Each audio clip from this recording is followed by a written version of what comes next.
Hi guys, welcome to another episode of Clangin and Bangin with Mikey, episode 188. And today what we're gonna talk about, talk a little bit about me.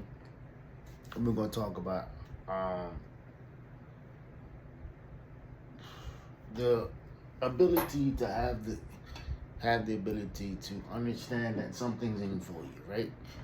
And when I say we're gonna talk about me, a lot of people been asking me if I'm gonna do a show. If I'm prepping for a show, I was like, no, I just did USA's, bro. I'm not doing anything, and that's my thing because it's like I don't want to do another show, you know. I also had this IMDb pro slash coach ask me, oh, so what's the most difficult thing for you? Is it diet? And I was like, man, just trying to block everything out mentally.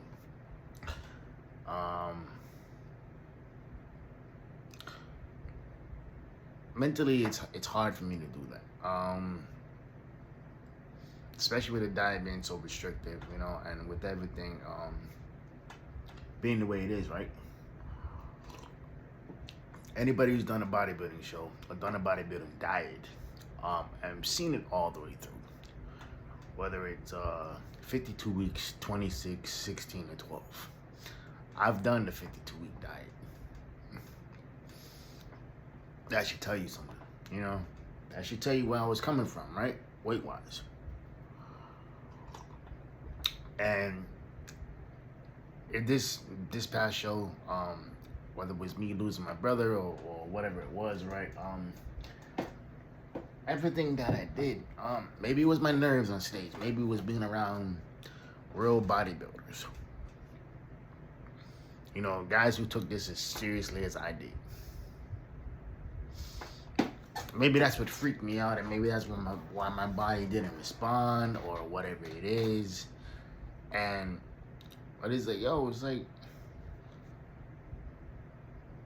I never really had to worry about a relationship, Never really had to worry about other people's feelings or emotions, while on prep. This time, I had to do that, I wanted to do that. And it's crazy because it's like, there were times where I didn't want to talk to my girlfriend, or there were times where I just didn't have the emotional bandwidth to deal with everything because for 2.5 hours a day, sometimes 3 hours a day, I'm in the gym training, I'm doing my posing, I'm doing my cardio, I'm doing all that stuff, right? And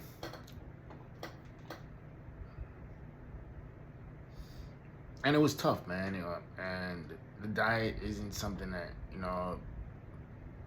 is for the weak-minded or feeble-minded, and I mean that in the most respectful way possible, because when you're dealing with something like this, you have to be all in.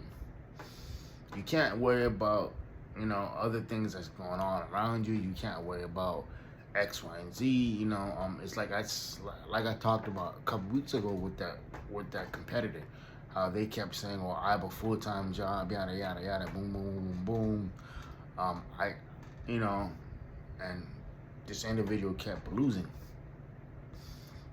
They kept placing, towards the bottom of their class. I'm like, or the classes. And I'm like, okay, what are you doing wrong that you are placing at the bottom of your class?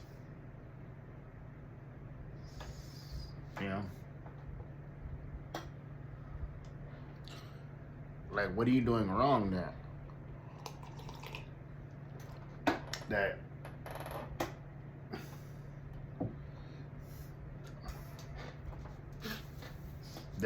that you keep getting literally the same result?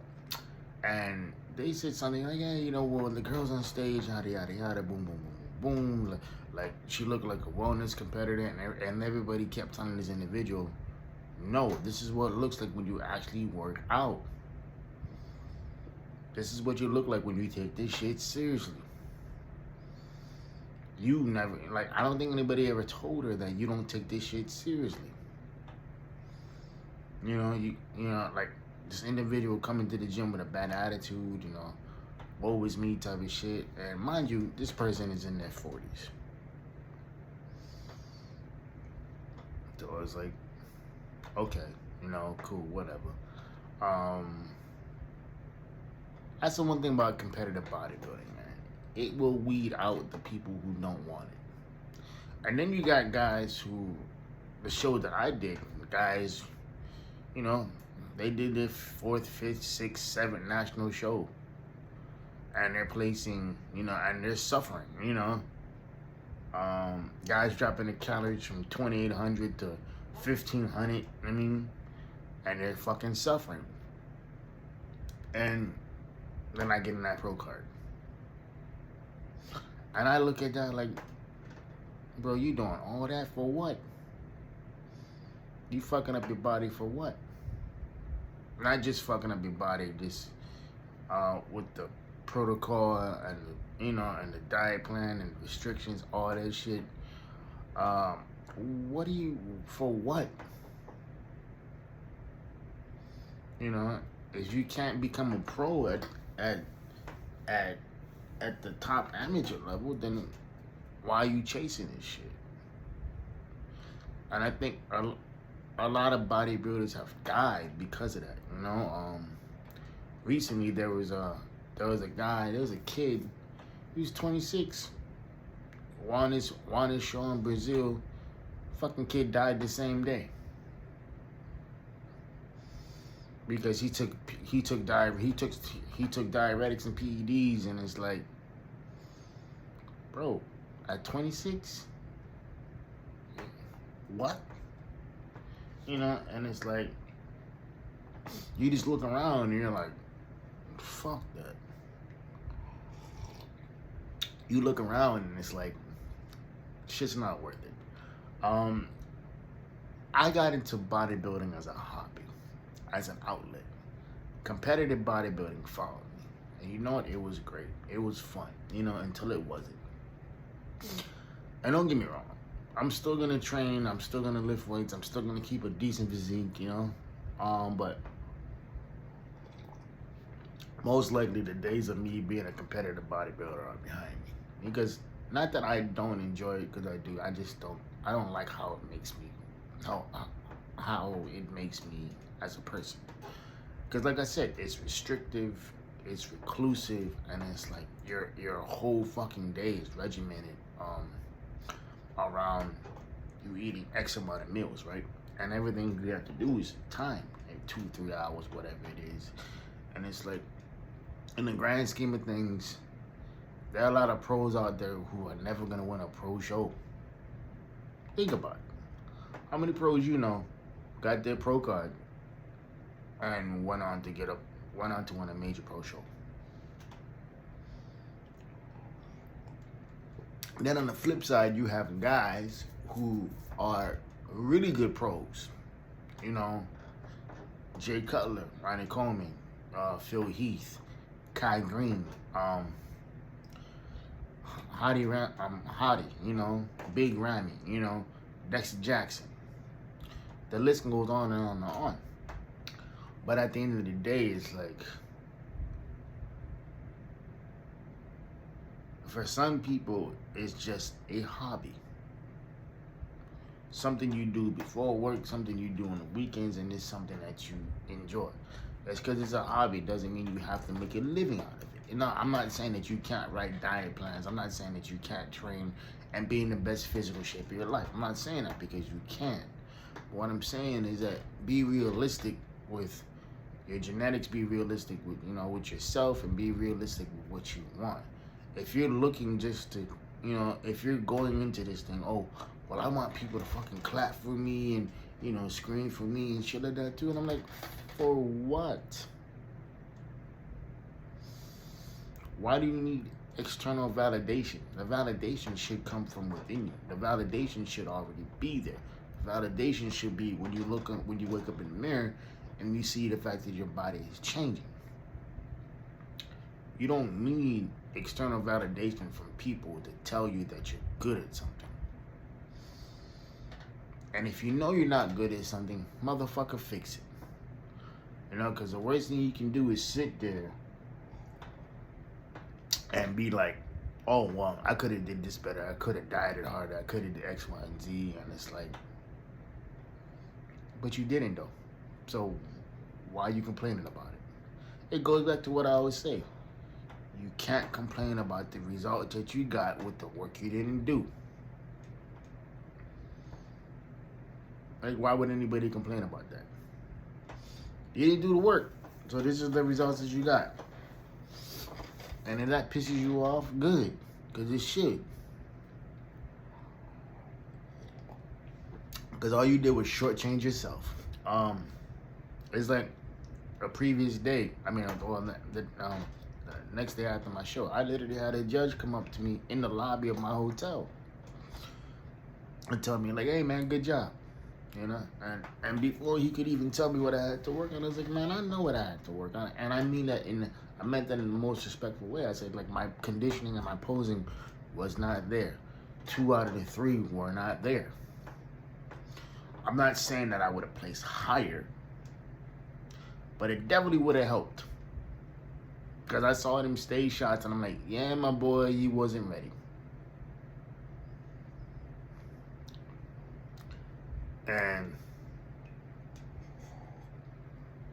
And the judge told me something I'll never forget, man. He said, bruh, 95% of people who come to nationals, they get their ass whooped.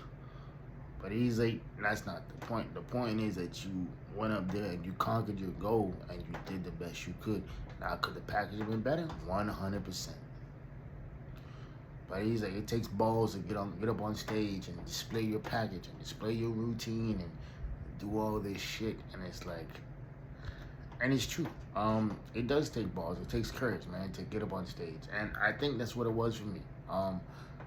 I've reflected on that. I'm like, I think if I do decide to do another show and I do qualify for nationals, I'm definitely gonna take some time. I'm gonna approach it differently. I'm gonna attack it differently because what I did this go around didn't work. And also too, man, well, what I said, now that we're done talking about me, the other thing I want to talk about, man, is dealing with things that bother you. I haven't really dealt with my brother's death. I honestly don't know how to. My girlfriend, sheesh, man, that woman.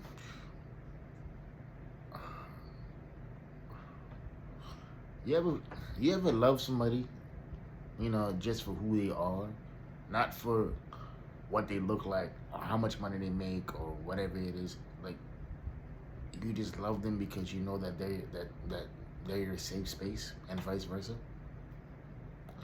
That's what she is for me, man. It's as chaotic as my life is, as much as I am to handle, you know, and in a good way. Because I'm one big ass kid, and I probably drive her nuts, simply because of I'm literally a big ass goofball with muscles, you know. By the end of the day, man, you gotta find somebody who compliments you. I've been told that I'm allowed to do it, and I've been told that, you know, that I'm too much, yada yada yada. But those are always from people who just didn't wanna grow. You know, they wanted shit, you know, to be the same way. You know, they didn't understand that people grow, people mature, and usually when people say that shit, it's like you look at their life and their life is in fucking shambles, or you look at their life and their life and their relationships aren't, you know, cohesive. They're not, you know, positive, you know, reinforcements, right? Then you look at their life and they're dating a bunch of liabilities instead of assets, right? And I'm big on that, you know.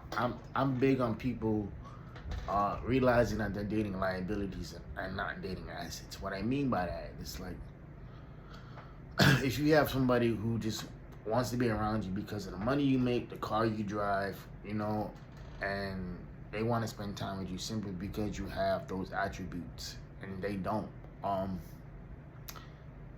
you're just wasting your time. You're wasting your time because you deserve somebody who's going to add to your life. And a lot of the times when people ignore the red flags in any situation, whether it's a friendship, relationship, a marriage, whatever it is, the same shit that you ignore in the beginning is the exact same shit that breaks you guys up in the end. And I've seen it 100 times, probably more than that, you know. And I look at situations like this, like, okay, like, if you didn't think he or she was serious in the beginning, why the fuck did you go through with it?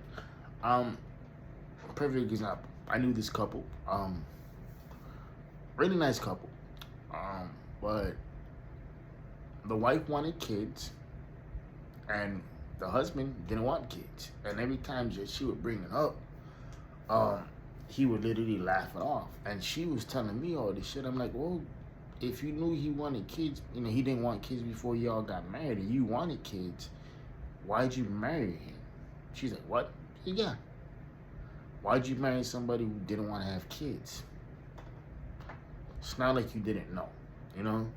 And it's not like, you know, it's not like you were back and forth about it too. Like, no, every single time that he brought it up, even when you guys were dating, you brought up the topic of kids, and he literally laughed in your face.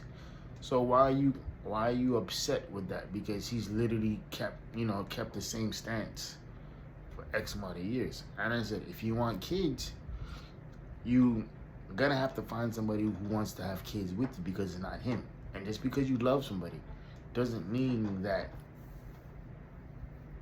they're gonna do what you want, you know. And like having, you know, it's different between, like, you know, oh, baby, do you want to get a dog or a cat? With a child, you know, like